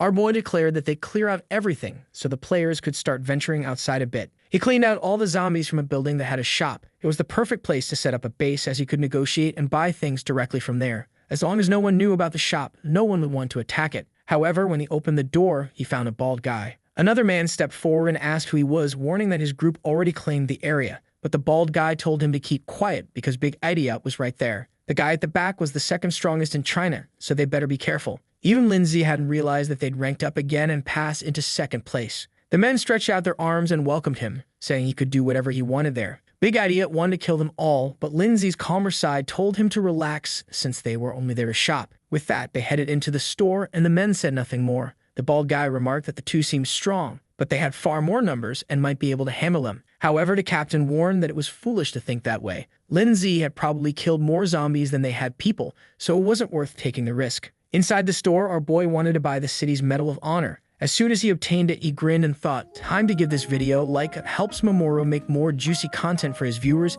Activate the cheeky little bell, and I'm out.